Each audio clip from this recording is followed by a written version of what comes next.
मोदी जी कहते हैं कि हम चुनाव में जीते हैं, किसानों को दे रहे हैं राहत, छात्रों को दे रहे हैं। कुछ छात्र हैं वो बता रहे हैं कि किसानों की भी राहत नहीं है, ऊपर से छात्र भी परेशान हैं। तो 2024 जो पार्टी अपनी आइडियोलॉजी को फॉलो नहीं कर पा रही है, जो पार्टी मतलब अपनी आइडियोलॉजी पे ही काम नहीं कर रहे, तो देश के लिए क्या काम करेगी। हमारा देश एक सेक्युलर देश है, लेकिन उन्होंने क्या बना दिया है, धर्म धर्म जातिवाद और खुद की आइडियोलॉजी। वो बाबा वाली बात का जवाब मैं देना चाहूँगा योगी जी का। बाबा का राजनीति में क्या काम है? वो संत हैं, संत का जीवन होता है त्याग का, निस्वार्थ सेवा का। उनका राजनीति में क्या काम है? तो वो कह रहे हैं ना कि निस्वार्थ ही तो कर रहे हैं ना, हमारे कोई आगे पीछे है, हम राज्य की सेवा के लिए। राजनीति में काम नहीं होता। संत वो मठ में चले जाए, हाँ, मठ में चले जाएं। मठ में चले जाए बाबा।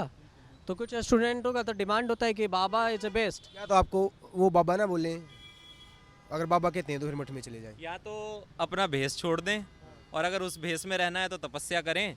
और हम समझते हैं कि कोई पढ़ा लिखा नौजवान नेता हमारी उत्तर प्रदेश की उस कुर्सी को संभाल ले। तो पढ़े लिखे में कौन है? यूपी में तो कांग्रेस की तरफ से तो कोई फेस ही नहीं है। देखिए, इस समय हम लोग इंडिया अलायंस की बात कर रहे हैं।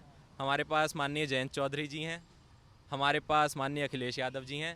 तो नेता हमारे पास बहुत, ये अखिलेश यादव का तो इंडिया अलायंस का आपको एक फ़ायदा बताता हूँ।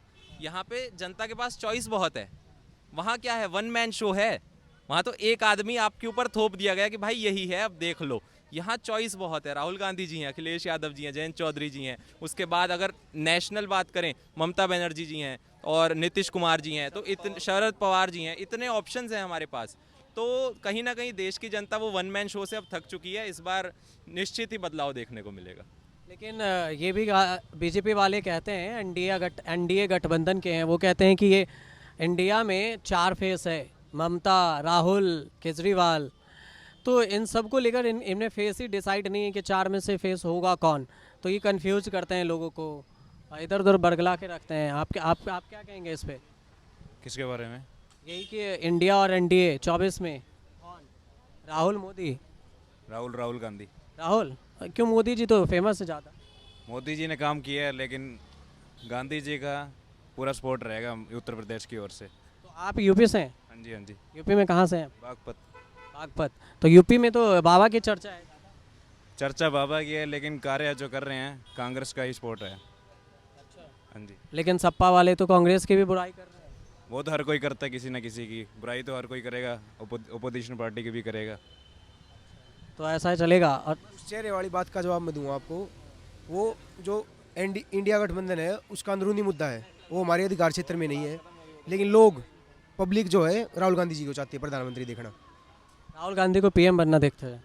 तो उस पर सहमति अगर बनती है तो अच्छा रहेगा ये। बाकी वो ऐसे क्या खास लग रहा है कि Rahul is best, Modi is not best? हाँ, आप भी आगे आ जाइए। हर वर्ग से मिले हैं वो। आप देखिए, भारत जोड़ो यात्रा अभी भी चल रही है, वो लोगों की समस्याएं सुनते हैं। अभी धान की खेती की उन्होंने, गेहूं की खेती की, तो लोगों के बीच जा रहे हैं, लगातार वो समस्याएं सुन रहे हैं। लोगों से मिल।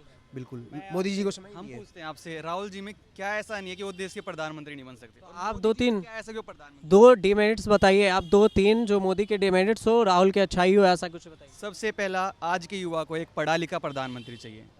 मूवी तो है। मोदी जी क्या जुमला देते हैं कि मैंने तो स्कूल ही नहीं देखा है, मैंने तो कॉलेज का आगे पीछा नहीं देखा है, लेकिन वो एक ओपन डिग्री लेके बैठे डीयू से ही। किसी को पता है उनके पास कॉलेज की डिग्री है, ग्रेजुएट है वो। सबको बोलते स्कूल नहीं देखा, कॉलेज नहीं देखा, चाय बेची है, ये किया है।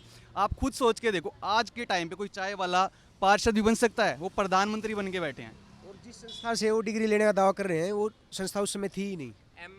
एमए एंटायर पॉलिटिकल साइंस है, उसका आज तक भारत देश में सिर्फ एक ही स्टूडेंट हुआ है, वो है माननीय श्री नरेंद्र मोदी जी। उस कोर्स का, उसके अलावा आज तक कोई स्टूडेंट ही दूसरा नहीं हुआ। तो क्या ऐसे व्यक्ति पे क्या भरोसा कर लें हम? उनका एक स्टेटमेंट था कि हम तो फकीर हैं, याद है आप? हाँ, तो झोला उठाएं और चलते बने, फिर हमें क्यों देश को परेशान कर रहे हैं? निवेदन मैं देश की जनता से करूंगा कि टीवी देखना बंद कर दें। अगर टीवी आप चुनाव तक देखना बंद कर दोगे तो सरकार निश्चित तौर पर इंडिया की बनेगी। चुनाव में टीवी ज़्यादा परेशान करते हैं। बिल्कुल बिल्कुल। और आपको मैं कहूँगा परमात्मा सद्बुद्धि दे, क्योंकि ये यूट्यूबर हैं जो हमें बचा के रखते हैं हमारी बात को। नहीं, परमात्मा सद्बुद्धि दे। आपको निष्पक्ष, अगर नहीं होता तो हम आप छात्रों के बीच आते। इतना बताइए। बिल्कुल बिल्कुल। आपके तो हम आपके बहुत शुक्रगुजार हैं कि आप आके यहाँ पे हमारी आवाज़ उठा रहे हो, छात्रों की आवाज़। मगर कहीं ना कहीं जो हम देख रहे हैं, जो टीवी में चल रहा है, तो वो तो गोदी मीडिया का तो क्या है, वो तो गोदी में ही बैठे हुए हैं फिर।